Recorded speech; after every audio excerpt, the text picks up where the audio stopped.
1984's A Nightmare on Elm Street was a fresh approach to the stalling slasher genre.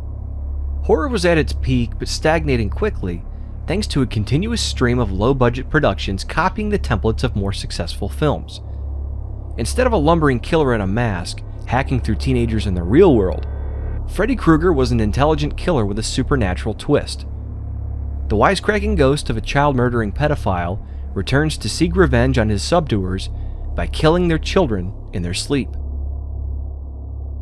It set the film apart from its contemporaries, legitimizing the fledgling New Line cinema and later cementing Freddy as the top icon of the slasher era. New Line founder Bob Shaye took the opportunity to fast-track a sequel, 1985's A Nightmare on Elm Street Part 2, Freddy's Revenge. Though horror fans were eager to see Freddy return to Elm Street, it was quite the departure from the original film. Though Freddy's Revenge is often rebuked for straying from its source material, the film has a more infamous reputation as the gayest horror film ever made. It would be one of horror's funniest inside stories if it had not cost Mark Patton a promising Hollywood career. Feeling a sequel would be a cheap cash-in on Elm Street's success, writer-director Wes Craven decided not to return to the franchise for Part 2. Still, New Line needed a story for the Springwood Slasher's return to the big screen, and hired the young David Chaskin to pen the script in his first Hollywood effort. 5 years have passed since Nancy Thompson's friends were killed by Freddy Krueger. Jesse Walsh, played by Mark Patton, and his family have recently moved into the abandoned Thompson home. You tell me you moved to that big white house with the bars in the window? Yeah, what about it? Some chick was locked in there by her mother and she went crazy. She watched her boyfriend get butchered across the street by some maniac. Other than urban legends, few people seem to know about the previous Elm Street murders. You know her? Yeah, before my time. Before Jesse is even unpacked, he starts having terrifying nightmares and meets Freddy Krueger. Instead of killing the boy, the weakened Krueger plans on using Jesse to wreak havoc in the real world. Like a hellish avatar. Jesse struggles with teenage life and a budding relationship with his girlfriend Lisa, while Freddy slowly gains control over him. Oh, please, no. I love you, Lisa.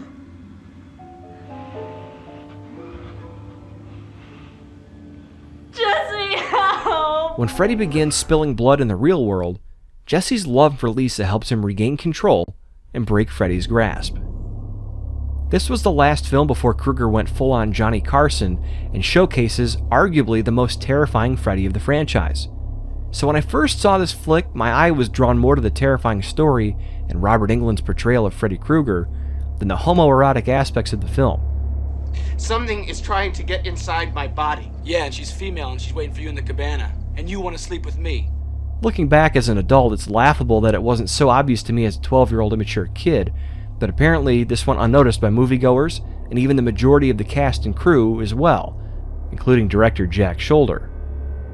Sure, it was obvious as hell to the gay community, but this was 1985, and being gay was still taboo to mainstream America.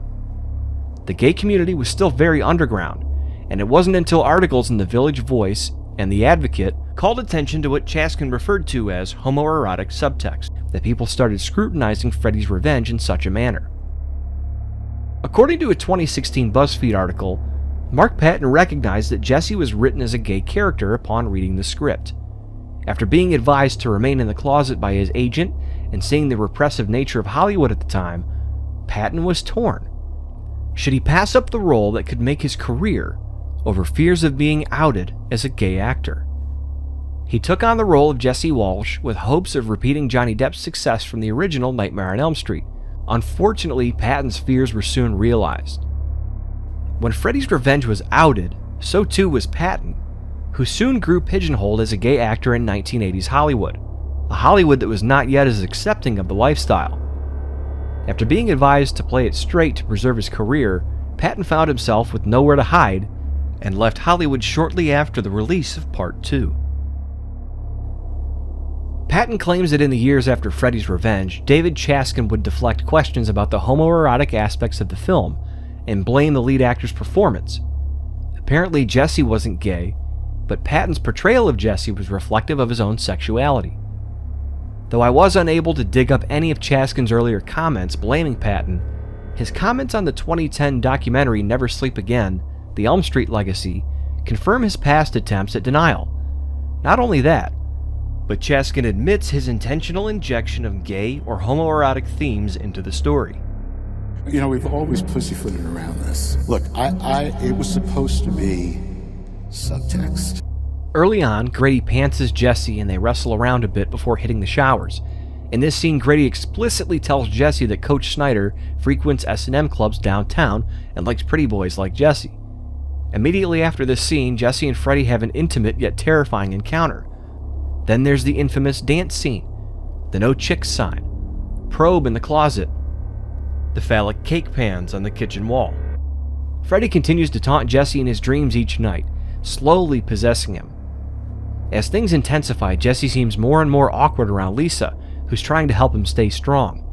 Shortly after this, Jesse wakes up in the middle of the night and randomly heads to the leather bar that Snyder frequents. Snyder takes Jesse back to the school for some punishment. While Jesse's in the shower, Freddy assaults Snyder with his balls before tying him up, stripping him down, and whipping his bare ass with some towels. You know how I mentioned before that we should have noticed it as 12-year-olds? We did notice that part.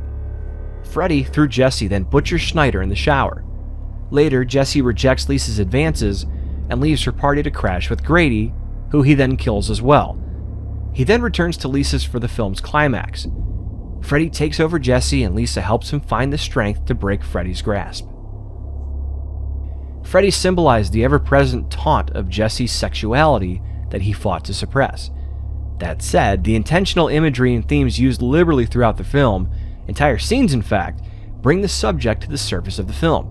It's not just Patton's portrayal of Jesse Walsh, or the subtext that Chaskin suggests. Replace Jesse's murdering Grady and Snyder with sexual encounters, and you have a complete story about three friends caught in a love triangle.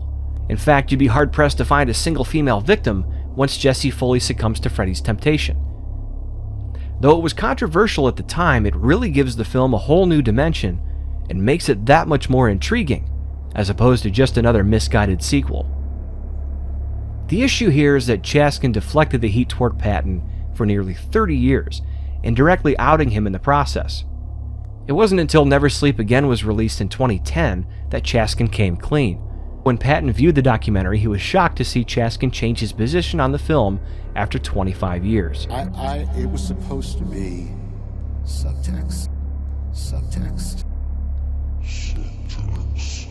Though Chaskin denies that he ever blamed Patton directly, the revelation that Chaskin let him hang out to dry for over 2 decades was too much for Patton to let go. In 2015, Patton, with The End Productions, started production on a documentary titled Scream Queen: My Nightmare on Elm Street.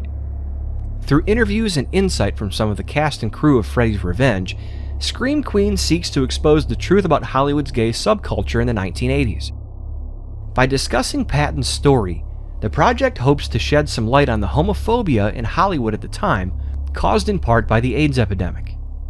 Their Kickstarter project gained 855 backers to the tune of over $56,000 by the time the campaign ended, but production stalled shortly after.